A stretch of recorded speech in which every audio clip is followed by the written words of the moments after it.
बाबा की ये नगरी है तो बाबा की मस्ती तो होनी चाहिए। जब हम वृंदावन में होते हैं तो राधा रानी की मस्ती में रहते हैं, और ये बाबा की नगरी है तो यहाँ बाबा की मस्ती होनी चाहिए। बम बम बोल रहा है काशी, हाँ महाराज। और बम बम बोलने के लिए ही तो सारे शास्त्र हैं। जीवन में बम बम बोलते रहें, मौज में रहें। ये सारी दुनिया का डेवलपमेंट, भागते हुए लोग, बड़े बड़े स्कूल, बड़े बड़े अस्पताल, ये बड़े बड़े सेमिनार, बड़ी बड़ी कथाएं, बड़े बड़े मंदिर, ये घाट, ये सब किस लिए हैं? बस आदमी 70 साल के जीवन में बम बम बोल सके, हर हर बम बम बोल सके। वही तो नहीं बोल पा रहा। बड़ी मुश्किल से श्रावण मास में प्रथम सोमवारी के दिन या अंतिम सोमवारी के दिन जा करके बोल 2-4 बार बोल के फिर निकल गया दम घर में आकर के। बोला ये महंगा, वो महंगा, वो महंगा, वहां की EMI बच गई, उसने धोखा दे दिया, चचेरे भाई ने मुकदमा कर दिया, बोल बम। घर आते आते निकल गया दम। बम बम बोल रहा है काशी, बम बम बोल रहा है काशी। वास्तव में यही मस्ती तो भोलेनाथ सिखाना चाहता। किशोरी जी जो श्री मद है, श्री का मद है, मद का अर्थ क्या होता है? श्री मद भागवत का अर्थ क्या होता है? मद, मद्य और मद्य निषेध विभाग तो सरकारों में बना हुआ है। मद्य, मद, मद से ही बना है मद्य। मद, मद मतलब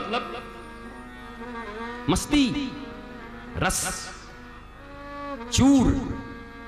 तो या तो रावण की तरह अभिमान में चूर रहो, रावण की तरह अभिमान में चूर रहो, या फिर ध्रुव और प्रहलाद की तरह नारायण की भक्ति में चूर रहो। चूर तो होना पड़ेगा, चूर चूर होना पड़ेगा। अगर चूर नहीं होगा तो चूर चूर हो जाओ। तो चूर तो होना पड़ेगा मस्ती में। पर हम सब 50-50 वाले, आजकल तो 20-20, 50-50 में जीते हैं।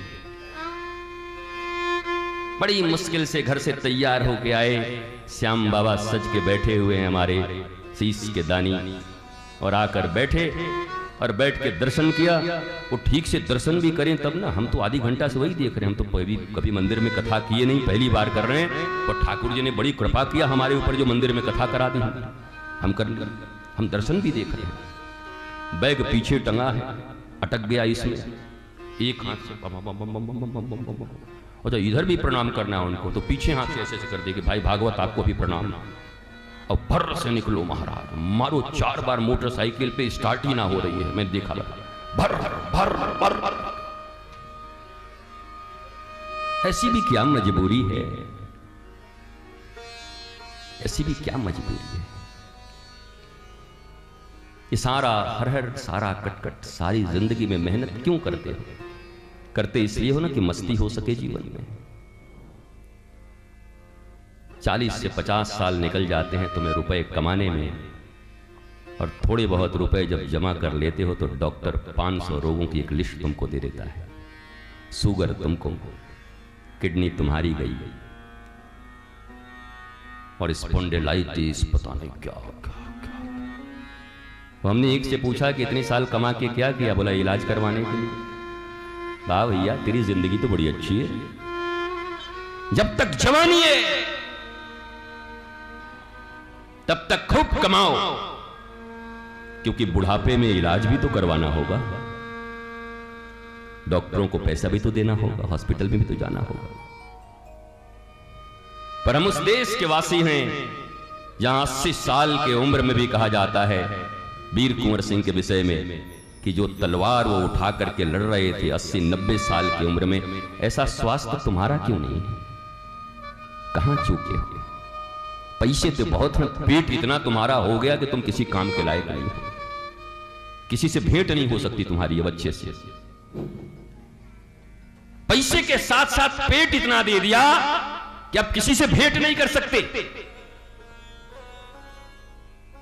कई बात का इतना कमाई है, क्या करोगे?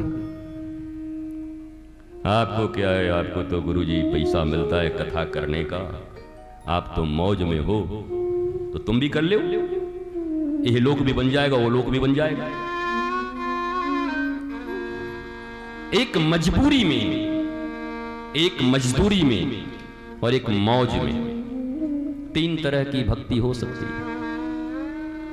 दुनिया मजदूरी कर रही है, किसी की मजबूरी है मंदिर में आना, पर क्या कोई ऐसा भी है जो दोनों हाथ से ऐसे मौज में यहां पर आता हो, ऐसे आके पूछता हो जय हो खाटू नरेश की, श्याम बाबा की जय, और आके पूछे महाराज सब बढ़िया? तो हमारे वृंदावन में एक बाबा रहते, और बाबा एकदम लंगोटा पहन के आते और मंदिर के भीतर नहीं जाते, बाहर से बोलते ओ बिहारी जी सब मौज तो, कोई तकलीफ नहीं है? तो एक दिन पंडों ने पकड़ लिया, बोला दारी के सारी दुनिया यहां आशीर्वाद लेने आती, तू आशीर्वाद दे के जाता है? तुम्हारे ठाकुर जी से बड़ा हो गया? टपट के पकड़ लिया उन्होंने। और ब्रजवासी भी तो हमारे वृंदावन वाले सब मस्त मौला, जैसे काशी के मौसम, काशी और ब्रजवासी ये दोनों मस्त मौला। यहां महादेव की मस्ती है, वहां राधा रानी की मस्ती, दोनों जगह मस्ती में लोग झूमते ही रहते। और हमारे ठाकुर तो कभी सीरियस रहते नहीं, कन्हैया। उनके तो ससुर की मृत्यु हो गई तो उसके बाद भी सीरियस नहीं थे। वो जाकर के ऐसा चक्कर चलाया कि पत्नी एकदम खुश हो गई 2 ही मिनट में। पिता मरा हुआ है, पत्नी खुश हो गई। क्यों? बोला पति तो बच गया कम से कम। ऐसा सीन क्रिएट कर दिया। हमारे ठाकुर जी अद्भुत,